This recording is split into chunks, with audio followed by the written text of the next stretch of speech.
Un gobierno entero señalado de proteger al narcotráfico, y la respuesta que llega desde el corazón del poder mexicano no es un desmentido cualquiera, es una acusación mucho más grande, dirigida hacia el propio Estados Unidos. Y ahí empieza una historia que mezcla espionaje político, memorias presidenciales guardadas durante décadas, armas que cruzan fronteras y un futbolista extranjero que, sin querer, terminó metido en medio de todo. Todo arranca con una comparación que suena fuerte. La actual narrativa sobre los cárteles mexicanos, dice el gobierno, funciona igual que la que se usó contra Venezuela con el llamado Cártel de los Soles. Aquella acusación, señalan, terminó siendo desmentida, incluso por quienes la lanzaron primero. Y la lectura que se hace desde Palacio Nacional es clara y directa. Estas historias no solo buscan combatir el crimen, buscan abrir la puerta a la injerencia extranjera. Es decir, usar el miedo al narco como llave para meterse en asuntos internos de otro país. Fuerte, ¿verdad? Pero la historia apenas comienza.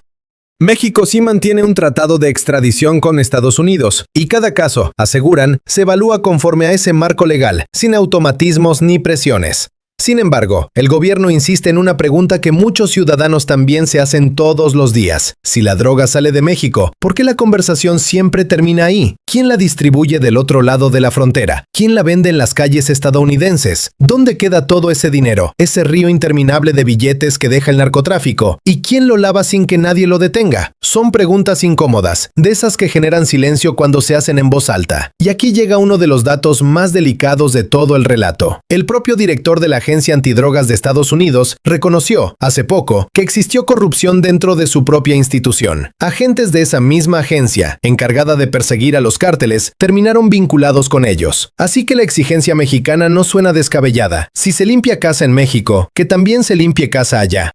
Y algo más, algo que toca directamente la vida cotidiana en comunidades de todo el país, que se frene la entrada de armas estadounidenses hacia territorio mexicano. Porque, dicen, la cooperación tiene que ser en ambos sentidos, no solo de un lado. Pero lo más inquietante no es nuevo, es viejo, muy viejo, y viene escrito de puño y letra por un expresidente. En sus memorias, el mandatario que gobernó México entre 1982 y 1988 relató con sorprendente franqueza cómo el entonces embajador de Estados Unidos en su país llegaba con acusaciones contra gobernadores mexicanos, señalándolos de vínculos con el narcotráfico. Uno de esos señalados fue el gobernador de Jalisco de aquel entonces. Otro, el gobernador de Zacatecas. El propio expresidente escribió que, al pedir pruebas, la respuesta del embajador fue casi un refrán: donde hay humo, hay fuego. Una frase que suena a sospecha fácil, no a justicia real. El presidente de aquel momento se negó a actuar sin evidencia, exigiendo que antes de perseguir a cualquier persona, se demostrara con hechos su culpabilidad.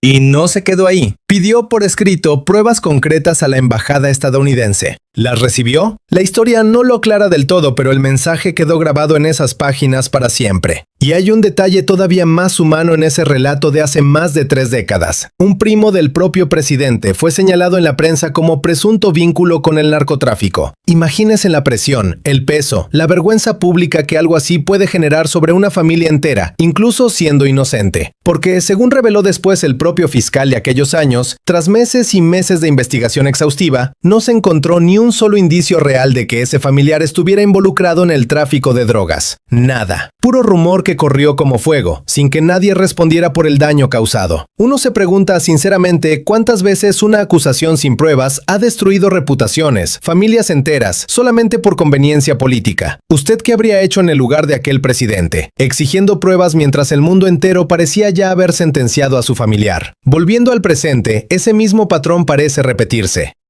El gobierno actual asegura con firmeza que no protege a nadie, absolutamente a nadie, y que si existen pruebas contra un gobernador, un presidente municipal o cualquier funcionario vinculado al crimen organizado, el caso se turnará de inmediato a la Fiscalía General de la República. Y recuerdan que ya se han presentado denuncias contra alcaldes en funciones, sin importar el color político al que pertenezcan. Nadie queda exento, insisten. Pero también lanzan una advertencia en sentido contrario. Acusar sin pruebas es igual de grave que proteger a un culpable. Ambos extremos destruyen la confianza pública. Y justo en medio de esa tensión aparece un nombre que ha estado circulando. Un gobernador con licencia del estado de Sinaloa, sobre quien se abrió una investigación para determinar si existe o no evidencia en su contra. El gobierno lo deja claro. Mientras no haya pruebas, no hay proceso. Y mientras no haya proceso, no hay condena posible. Pero además desmienten, de forma tajante, una versión que circuló en medios, que ese gobernador estaría escondido por órdenes del propio gobierno. Falso, aseguran.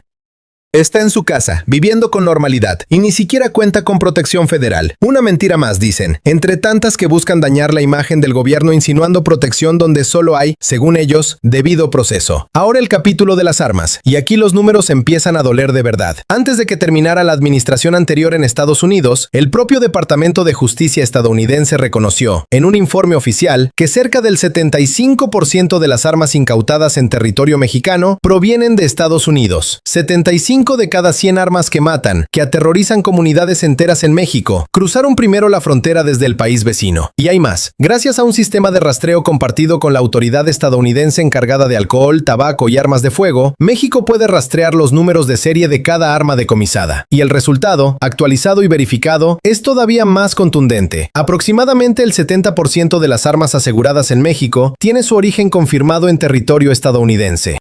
Detrás de esos números hay una demanda legal en curso contra armerías estadounidenses, actualmente en la fase de descubrimiento de pruebas, uno de los procesos judiciales más importantes que mantiene México contra la industria armamentista extranjera. Una de las demandas ya no continúa, pero otra sigue firme, avanzando paso a paso dentro del sistema judicial. Y en paralelo, el tema de las armas se ha vuelto prioridad absoluta en cada mesa de cooperación en seguridad entre ambos países. Hay incluso una noticia reciente que ofrece un respiro. El propio embajador de Estados Unidos confirmó, a través de sus redes, una operación realizada en territorio estadounidense que logró incautar armas destinadas a cruzar hacia México, deteniendo además a un grupo de personas relacionadas con ese envío. Una pequeña victoria en medio de un problema gigantesco que, año tras año, sigue armando la violencia del lado mexicano.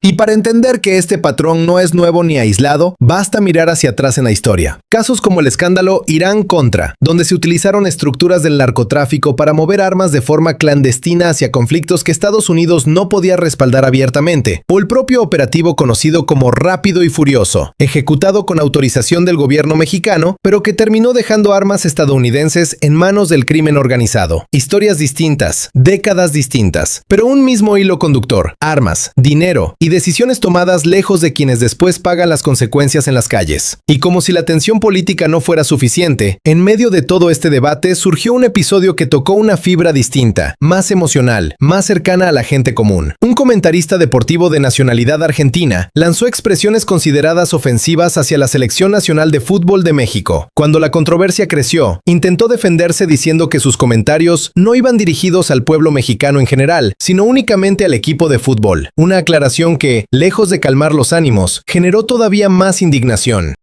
Porque, seamos honestos, ¿acaso insultar a la selección no es insultar también el orgullo colectivo de millones de personas que se identifican con esa camiseta cada 4 años? El gobierno fue tajante. La selección nacional también se defiende, y ninguna broma, por disfrazada que esté de humor, justifica ese tipo de comentarios. Ese orgullo compartido, esa identidad que se enciende cada vez que 11 jugadores salen a la cancha representando a todo un país, resultó tan sensible como cualquier tema de seguridad nacional. Al final, todo este relato deja una pregunta flotando en el aire. Una de esas preguntas que no tienen una sola respuesta correcta. ¿Hasta dónde debe llegar un gobierno para exigir pruebas antes de señalar a alguien, incluso cuando la presión internacional empuja hacia la sospecha inmediata? ¿Y hasta dónde debe tolerar un país que las armas de otros sigan llenando de violencia sus calles, mientras la conversación pública se enfoca únicamente en la droga que sale, y casi nunca en el dinero, ni en las armas que entran?